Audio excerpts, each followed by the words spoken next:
bienvenue à toutes et à tous ici à bord de notre vélo taxi pour un nouvel épisode de Je vous conduis. Et aujourd'hui, on vous conduit à Nantes, vous l'aviez peut-être remarqué, pour faire la connaissance de Jean-Philippe Emeriot, le fondateur d'Imodvisor. Imodvisor, ça vous fait certainement penser à autre chose. Bonjour Jean-Philippe. Bonjour Cécile. Alors, pourquoi ça nous fait penser tout de suite à autre chose? Et j'imagine que ça fait partie de l'essence même de l'entreprise. Je sais pas pourquoi. C'est bizarre. Non, mais quand j'ai créé la société en 2014, j'avais deux solutions. J'avais pas d'argent pour créer la société. J'avais l'idée, mais j'avais pas l'argent. D'accord. Et donc j'avais une solution, c'est soit aller chercher plein d'argent, mais j'avais pas développé réellement le projet, soit trouver un nom qui pouvait faire mouche assez vite. Et donc effectivement, je me suis servi d'une grande plateforme américaine très connue dans l'univers du voyage, dans l'univers de la vie, ce qu'on appelle le review. Et je me suis inspiré de leur nom pour l'adapter au secteur de l'immobilier qu'on appelle maintenant la PropTech. Donc Super. effectivement, Imodvisor, il y a Imo et Advisor, les deux sont collés. Et normalement, ça dit ce que ça veut dire. C'est une solution d'avis client pour le secteur de l'immobilier et de l'habitat. Voilà, donc ça c'est le pitch, mais moi j'aimerais qu'on revienne un tout petit peu avant 2014. Avant la naissance de l'idée, quelle est votre activité ? Alors moi, j'ai travaillé pendant 10 ans dans la profession de la promotion immobilière, Ouais. donc chez des promoteurs immobiliers très présents sur Nantes notamment aujourd'hui. Et j'ai pu, au hasard de cette carrière, me rendre compte qu'il y avait un fossé qui était en train de se créer entre les particuliers qui cherchaient de l'information sur les professionnels, notamment les acteurs de l'immobilier, et les acteurs de l'immobilier qui ne faisaient pas forcément attention à leur image, leur réputation, ou leur réputation. À l'époque, on appelait ça la notoriété sur Internet. Ouais. Le bouche-oreille, et surtout c'était un secteur qui manquait un petit peu de transparence. Il n'y avait pas assez de contenu, il n'y avait pas assez d'avis. En quelque sorte, les particuliers ne s'exprimaient pas assez sur ce secteur. C'est ça. Et donc je me suis dit, mais en fait, ça existe dans d'autres secteurs d'activité, pourquoi ça n'existerait pas dans le secteur de l'immobilier? Et donc j'ai développé le concept Imodvisor, qui est une solution d'avis uniquement dédiée au secteur de l'immobilier et de l'habitat. Comment on fait pour partir comme ça d'une page blanche, même s'il y a une super idée, on l'a compris, un besoin identifié, et ensuite pour commencer, puisqu'aujourd'hui on est à plus de 40 collaborateurs et collaboratrices, mais il a bien fallu commencer. Au début, vous étiez seul. Ça n'a pas été une simple histoire. Non. Il y a plein de très beaux récits de start-up où tout de suite la croissance est arrivée. C'est ça. Nous, c'est arrivé. Moi, j'ai écrit en 2014 et on a vraiment commencé à décoller en 2015-2016. D'accord. Et le vrai décollage était 2016. Il a fallu quand même quasiment 2 ans pour évangéliser un secteur, à rentrer dans l'univers de la transparence. Ouais. Parce que c'est pas évident pour n'importe quel professionnel de dire OK, demain, je vais aller chercher une solution d'avis client, je vais payer cette solution pour qu'ils puissent collecter des avis, les modérer, donc savoir les lire humainement, les traiter et après les multidiffuser sur la toile, donc leur donner de la visibilité. Et donc c'est pas évident. Pour ça, il faut être sûr de ce qu'on fait, il faut être sûr d'avoir un beau taux de satisfaction ou être dans une démarche de process positive et de qualité client. Donc ça œuvre au service de la qualité globale. Oui, mais pour ça, il faut le faire comprendre. Et donc, il faut évangéliser. Et donc, les 2 premières années de l'aventure, on a beaucoup évangélisé. Avec un bâton porte à porte. Ouais, c'est ça, le c'était bâton. presque ça. C'était exactement ça, Ah le ouais. bâton. J'ai commencé tout seul, après un stagiaire, 2 stagiaires. Les stagiaires sont devenus des salariés. Puis petit à petit, on a eu nos premiers clients qui nous ont fait confiance et qui sont d'ailleurs encore là. Donc, c'est une belle histoire. Et plus le temps passe, plus on a évangélisé, plus on a trouvé ce qu'on appelle le time to market, donc le moment où l'offre à coller avec le besoin du marché. Puis là, la solution, bien évidemment, elle a énormément progressé. Et puis, vous n'étiez pas chef d'entreprise avant de le devenir. Non, pour moi, c'est une première création d'entreprise. Donc, j'apprends tout. J'apprends encore aujourd'hui de mes erreurs, mais aussi parfois de mes petits succès. Vous vous reconnaissez dans le mot start-up aujourd'hui ? Oui, forcément, je me reconnais dans le mot start-up parce que on est une start-up dans notre mode de fonctionnement. Ouais. Alors après, dans notre croissance, on est start-up puisque tous les ans, on double à peu près notre chiffre d'affaires. Okay. Peut-être pas en 2022 parce que là, on arrive effectivement à une taille où c'est un peu plus compliqué de doubler le chiffre d'affaires. D'accord. Mais dans l'état d'esprit, dans le management, on est très avancé socialement dans notre management, dans notre fonctionnement non hiérarchique, même si on met de plus en plus de process. On est dans cette dynamique start-up. Après, aujourd'hui, start-up, ça veut tout dire, rien dire. C'est pour ça que je pose la question. Donc oui, je m'y retrouve. Alors parfois, je dis non, on n'est pas une start-up, on est une société avec des obligations, il y a un bilan à finir positif à la fin de l'année. C'est aussi Voilà, une réalité. nous, on est rentable depuis la 2e année de création d'entreprise. Donc on a fait 1 année à perte et après on a gagné de l'argent, on était rentable. Et de par ça, déjà, on n'est pas start-up parce que les start-up, elles perdent beaucoup d'argent et elles lèvent beaucoup d'argent. Oui, c'est ça. C'est une Nous, on n'a logique. pas beaucoup levé et on n'a pas beaucoup perdu. Okay. Donc déjà, on n'est pas start-up. Après, oui, je rentre dans cette démarche de start-up puisqu'on on est à l'origine avec une autre société, plein d'autres sociétés, d'autres cofondateurs de la création du mouvement French PropTech, Okay. qui est la tech au service de l'immobilier. au niveau national. Au niveau national, donc ça regroupe à peu près 250 startups sur le territoire, notamment avec nos amis, on est passé pas très loin d'EP, je pense à Pierre Leroy qui est notre président. Ouais. Et donc on est dans cette dynamique PropTech, donc startup, et on en joue forcément parce que ça a bonne presse d'être start-up. Voilà. Pour bien comprendre et pour toutes les personnes qui ne sont pas forcément familières de votre quotidien, le produit c'est quoi? Ce sont les avis, c'est le matériel technique, le support qui permet de les partager, enfin voilà, qu'on comprenne bien.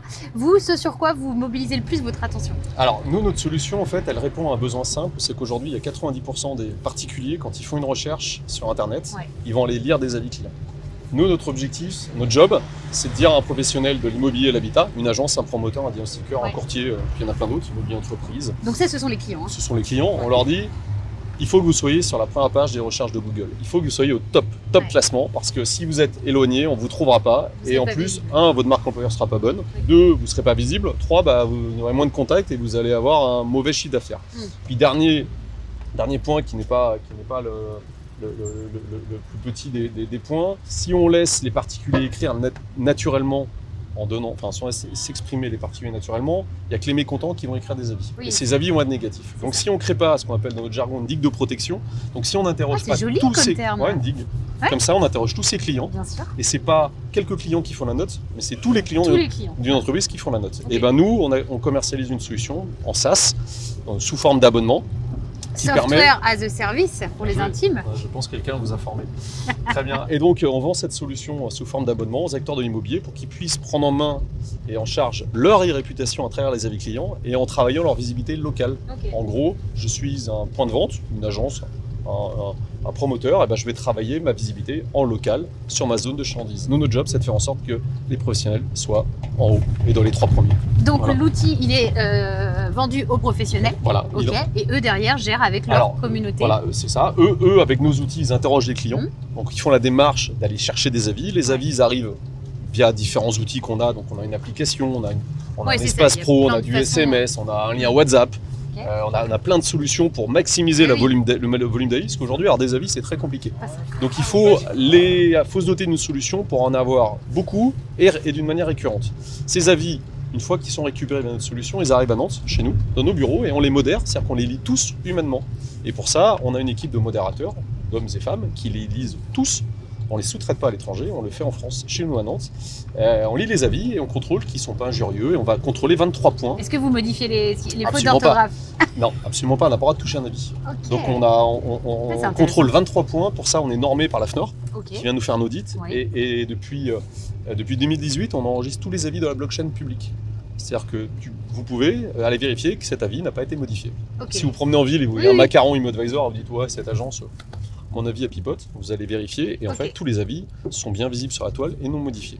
Et une fois que ces avis sont contrôlés, modérés, on va leur donner de la visibilité. Parce que si on les garde pour nous, ça sert à rien. Si on les diffuse à la toile, c'est beaucoup plus intéressant. Donc on va les pousser sur le site immoadvisor.com, qui est un site de restitution des avis. On va les diffuser sur des sites de partenaires, type Se Loger, Ouest France. Et également, on va les diffuser sur le site du client. Voilà. Donc on va les multidiffuser partout. Donc on a plein de partenariats avec plein d'acteurs pour diffuser les avis partout, sur plein de supports pour les rendre visibles. Notre job, c'est d'amplifier le bouche-oreille, de transformer le bouche-oreille, de le digitaliser et de l'amplifier. Vous vous sentez serein en tant que dirigeant, chef d'entreprise dans cette période, on va dire, un peu délicate qu'on traverse tous? Pour la vie des Français, je ne suis pas serein parce qu'il y a quand même des vraies problématiques qui sont pas résolues. Donc ça, je ne suis pas serein pour les ménages français. Pour moi, mon activité, je suis à moitié serein, c'est-à-dire qu'on a une solution qui répond aux acteurs qui sont en période tendue, mais aussi en période de confort. Donc, si le marché se tend, il y aura plus de concurrence entre les professionnels, ils seront obligés d'utiliser les meilleures solutions et donc potentiellement nous appeler. Après, je ne peux pas me réjouir d'une baisse d'activité dans les agences de 15%, 20%, 30% ou de la rareté du foncier pour des promoteurs.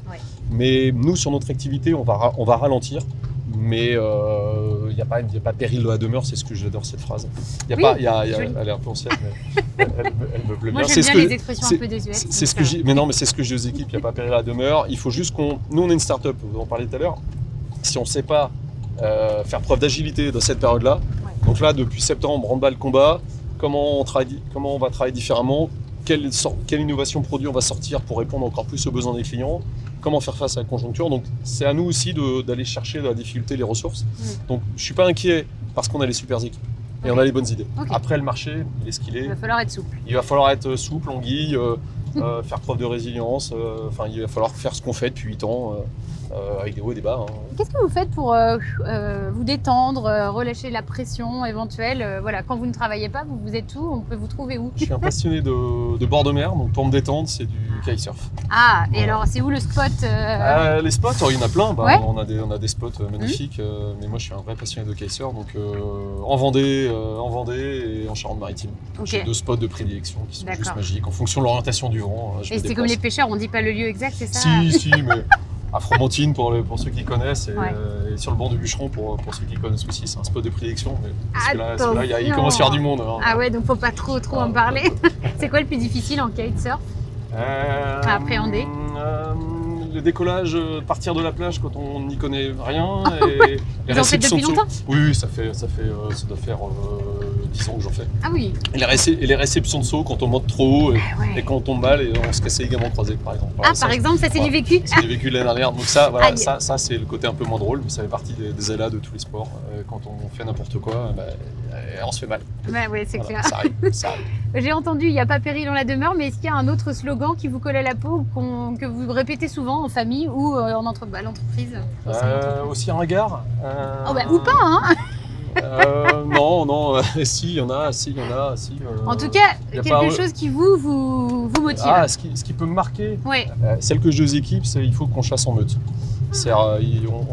On doit chasser collectif, on doit être ensemble, on doit créer de la valeur ensemble, on doit créer de la valeur avec nos partenaires, avec les acteurs du territoire, les associations, le réseau.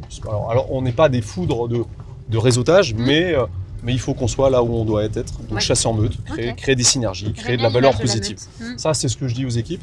Et autrement, c'est plus des petites phrases de remotivation dans les périodes un peu dures. Parce que quand on est entrepreneur, il y a des périodes qui sont un petit peu plus difficiles que d'autres. Alors, c'est pas qu'au démarrage, étonnamment. Parce qu'au démarrage, on a rien, donc même si on perd le rien, ça fait mal, mais perdre une petite chose, c'est moins grave que de perdre quelque chose qui est établi. Oui, c'est vrai. Aujourd'hui, nous, on n'a jamais licencié. On a eu des fins de compte, période d'essai, des contrats qu'on a stoppés, mais on n'a jamais eu de licenciement économique. Et ça, ce serait vraiment un drame pour moi d'arriver à un moment donné de dire à une personne, malheureusement, on ne peut pas te garder pour plein de raisons. Donc voilà, ça, c'est des choses que, quand il y a des coups durs, quand on se dit comment on va faire, on essaie de trouver des solutions. Ça, c'est là où je me retrouve un peu start-up, avec cette notion d'agilité, où le message passe très bien aux équipes, et assez rapidement, on se secoue les ménages. Autre expression bien ringard, et on arrive à... On a une compile à faire là. Et on arrive à trouver les solutions et avancer. Votre vision très long terme, en tout cas vous voyez où dans 10 ans?